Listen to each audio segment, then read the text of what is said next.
Hey guys, as you can see, it's Christmas time!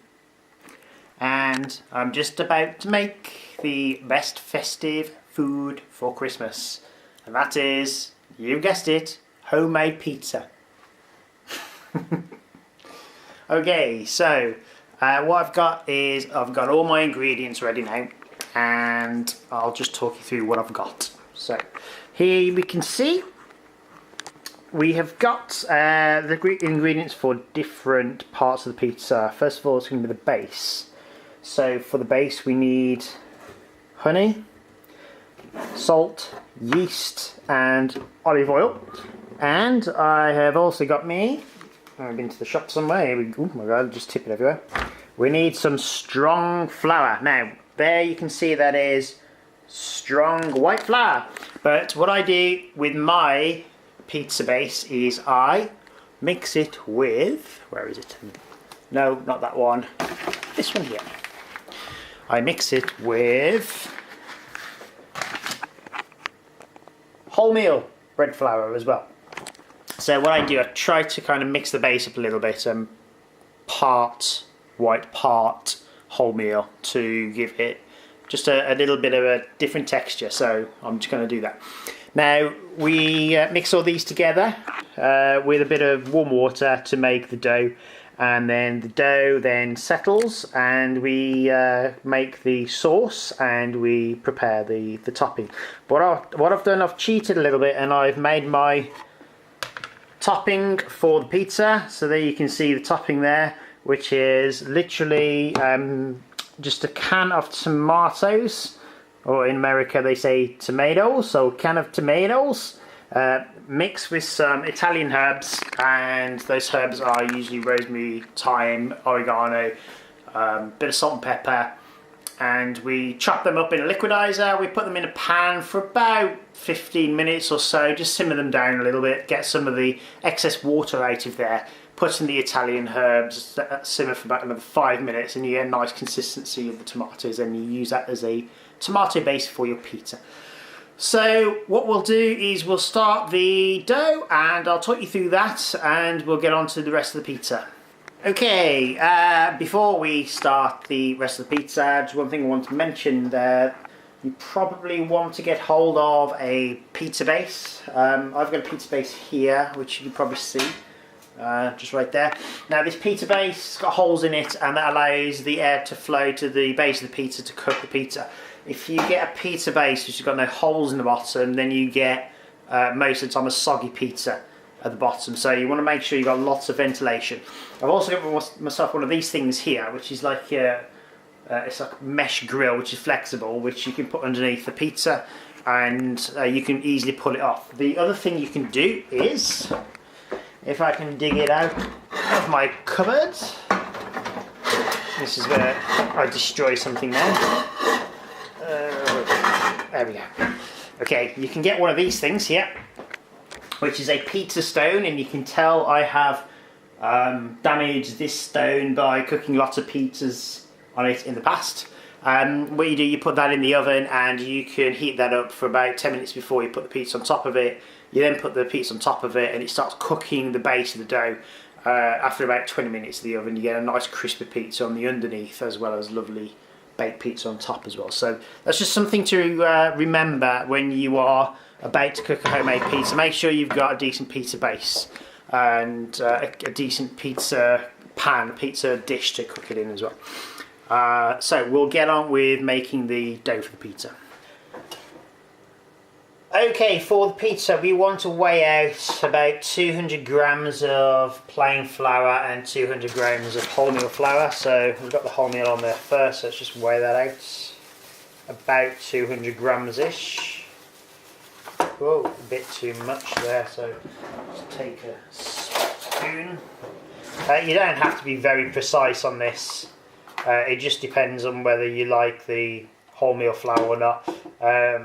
There's no reason to put wholemeal flour in there. You can get away with just purely white, but the wholemeal makes it a little bit more healthier and adds a little bit of texture to it, which I kind of like as well. So we'll just get out the plain flour And we'll just do 200 grams of that.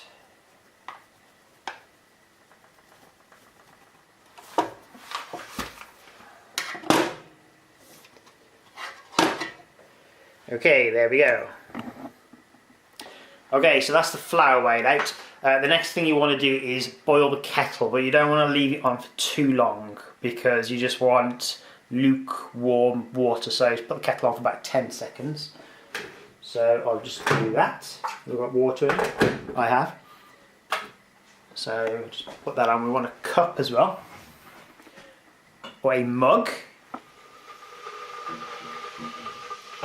So you can hear the kettle starting to boil now, and we'll just turn that off. We'll pour that water into the mug, and you probably want about 3/4 of a cup of water.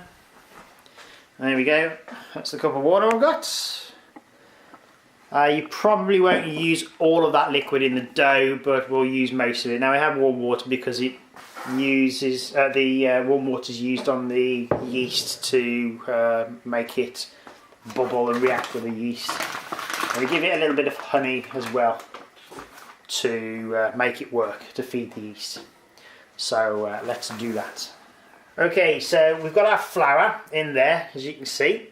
What we need to do now is we need to get a spoon. I have a spoon somewhere before I know it is. Okay, we make a hole, and what we do is we take about a teaspoon of yeast. Now, yeast comes in some sachets. If I can just speak, yeast comes in sachets sometimes. Probably want half a sachet or just a teaspoon and a little bit of yeast, so the yeast stays there. What we do then is we get some honey and we pour the honey on the yeast. There we go, probably about a tablespoonful or so. We want to put the salt in the flour, not actually on the honey itself. And what we do is we add olive oil to it. Whoa, a bit too much there. Probably don't want to add that much, but it doesn't matter. Okay, so what we do then now is we start adding the water in little bits to the centre of that. I've used probably about 1/4 of that water, and we just want to let it settle there. Now, after about, you don't need to leave it for as long as this, but after about 2 or 3 minutes, you'll start to see bubbles come up from the yeast. That will mean that you're going to get more air into the dough. If you want a thick base, you probably want to let the yeast put air into the dough, leave the bread for about an hour after you've mixed it. But for the purpose of this video, we'll just stick to a thin base, so we'll start mixing it immediately. So, get your spoon and get the spoon into the middle of the flour mixture, the flour and the yeast and the water and the oil and the honey mixture, and we'll start stirring it around slowly until we start to get that build up of flour on the edge of the spoon, and then it starts making itself into a dough, and we start mixing that in then. So we'll just go through this process now. Okay, so I'm going to start mixing the dough in very gently, and you'll get this mixture starting to solidify slightly in the middle, and then as you can see here, it's starting to catch flour on the outside.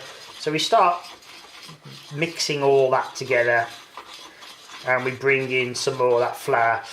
Now, after a time, you'll see that the dough starts to form, and we get lots of flour attached to this to a point where it might not pick up any more flour, or it's just too difficult to stir. Now, that to me, it feels like it's okay. It's just getting to the point now. You want to make sure that it's a little bit sticky, not too sticky. When you press it in, that there is still quite sticky, so mix some more flour into that. Start using your hands to press the flour in, just the ends of your fingers, and okay, that's got enough flour now. So what we do then is we start to add more water in. I've got about that much water left in to the cup there. It's still lukewarm, so it's still good for the yeast. You don't want to have the water too hot for the yeast. So move the spoon round and round and round, and this is starting to get to the point now where we need to get our hands in there. So we'll move the spoon out of the way. That's it, just throw it in the sink, and here we go. We start merging the flour into the dough, press our fingers into the dough to get that flour in there, and then we start pressing it round. You'll notice that your hands start to get sticky as well, dough sticking to them. Just ignore that for the time being. We can deal with that later. But the key thing here is to mix everything together, make sure the dough is not too wet, make sure it's not too dry. You'd want to make sure that the dough is enough where you can just knead it out and it doesn't leave any residue behind, and it's easily kneaded as well. So we just do that, and the dough is starting to come together.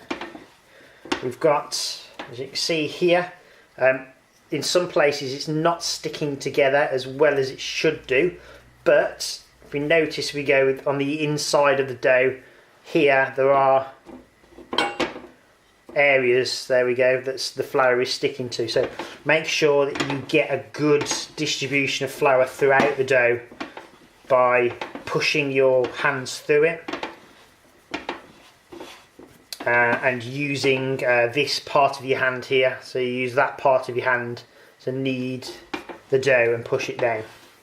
If you haven't got a bowl as big as this, you can do it on a work surface as well, and you can just lay the flour out on the work surface in a pile, and you can put a hole in the middle of it, and then you can slowly knead it together like that. Okay, so we have our flat surface. Make sure it's clean. We've got our dough. If it's a little bit wet, don't worry, we just get a little bit of flour.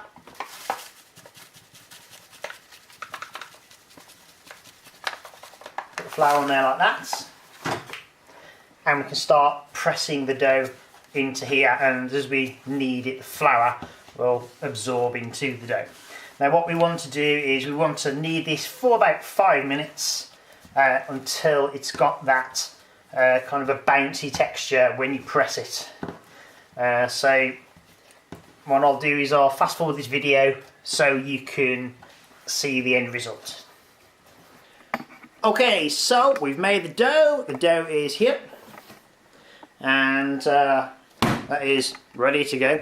Now let's just cast our eyes over what else we've got here. We have got the following. Here is some chicken I made earlier. If you can see that, it's a bit dark. I know. Hang on a second. Let me move out the light. There we go. Some chicken I made earlier. It was just tandoori chicken that I threw together with some spices, some cumin, coriander, paprika, garlic, coriander, chili, things like that. So that's what I made. We've got our sauce here, and we've got the cheese, grated mozzarella. You can use the balled mozzarella if you want, that you get, which is like the wet mozzarella. You can slice that up and put that on the top of the pizza as well. But I use the grated mozzarella because it's easier to distribute. So let's get started with that. The first thing we're going to do is we're going to roll the pizza dough out so we make a nice pizza base. Now my circle's about as round as a triangle, so it's not going to be perfect. It doesn't need to be perfect, it's a homemade pizza. So just make sure it fits on the tray, okay, that you're going to cook it in, and we can get started with loading it with toppings. So here it is. Here's our lovely pizza dough. We need to roll this out, so we need the dough, we need some more flour, and we need a rolling pin. So first of all, what we do, move the dough out of the way, distribute some flour on here like so. There we go, move the flour over here, okay. and you see we've got this starting to spring out slightly, not much, but it is starting to spring out a little bit. That means we can start using this dough. So let's start rolling it out. Now, I haven't left this dough to rise at all. You could put it in the bowl that you've been mixing it with and pressing it out, and you could cover that with either cling film or a tea towel, and you can leave it in a warm room for about, I don't know, half an hour, and that will give the dough a chance to rise and give you a little bit of volume to the dough. We haven't done that in this case, and anyway the heat from the oven will start rising the dough anyway. So it's we'll try not to get it on the end of the work surface here. There we go, perfect circle.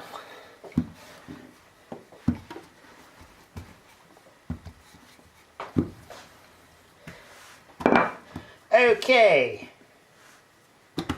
now we match that against the size of our base, and it's a little bit big, but that looks okay to me. So what we do now is we transfer this into the base. So let me do that with great precision. Just pick it up and put it down like that. There we go. That's our pizza base. Now, what we want to do now is we want to turn the oven on. I've got a gas oven, not an electric one, so I'm going to put mine on gas mark numero 4, number 4. I guess that's about, what's that, 180 degrees, I think. I don't know. So let's just move this bowl out of the way, and let's make sure we've got our toppings ready. So we want our tomato, we want our chicken, and we want to see what other goodies we've got in the fridge. What have we got in the fridge? Here we go. I've got some chorizo. I'm going to put some chorizo on as well. So I'm going to have chorizo and chicken pizza. So let me show you how this is going to work. Okay, get a fresh spoon and we start scooping the tomato. And we put it all over here.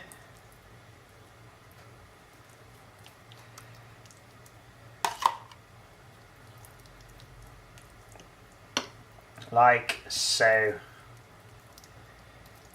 Easy peasy. There we go. Let's move this out of the way. I'm going to put some chorizo on here. Now, you notice I'm not putting any cheese on first. With chorizo, I notice if you put it on the top it burns, like pepperoni, if the oven is nice and hot and piping. So I put my pepperoni or chorizo underneath the cheese, so it doesn't burn, it doesn't go all crispy. There we get the cheese.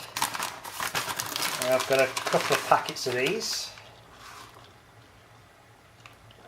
but one packet of these should be more than adequate for a pizza. So I do the cheese in 2 stages. I do a base first, then I put the rest of the topping on. So let's just do this here. It's my chicken. You can use whatever, sweet corn, tuna, peppers, whatever you want to do.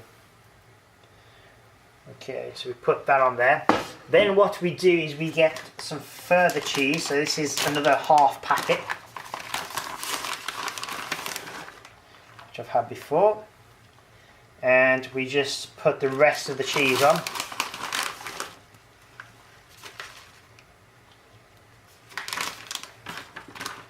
Oops. And that is done, literally. So let's get that pizza in the oven. Right, so let's open the oven. Let's get the pizza.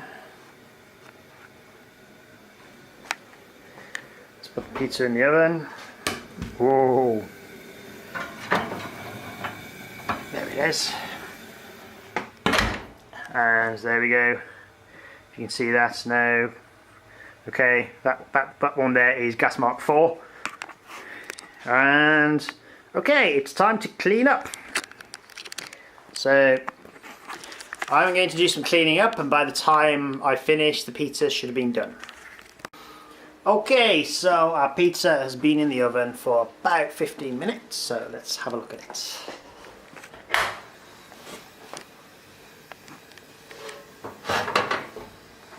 Try not to burn myself. And that to me looks more or less done.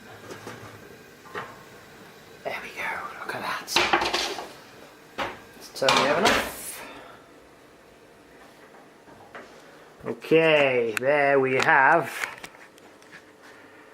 homemade pizza. Okay, I've got to transfer it from there to there. Let's see how that goes then.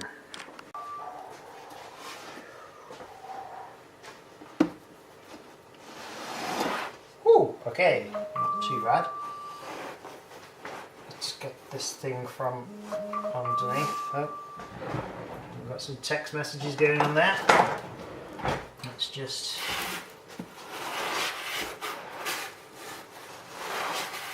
get underneath that. There we go. Might stick to the mesh. Let's pull the mesh out. There we go, and we've got a pizza. Let's get a knife. Let's get this bad boy. Let's cut it up.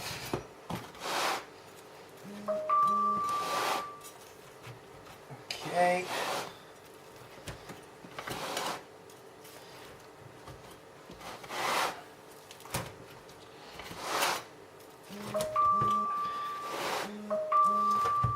Do you think I'd better answer that phone? I think so. Okay, there is the pizza.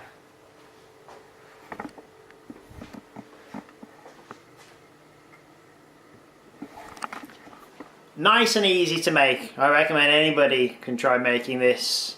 So there you go. That is how you make homemade pizza. So give it a try at home, and I'm sure you'll be okay. Any questions, you can ask me a question and I'll see if I can help you. But thank you very much for watching, and I hope you have enjoyed it. Bye.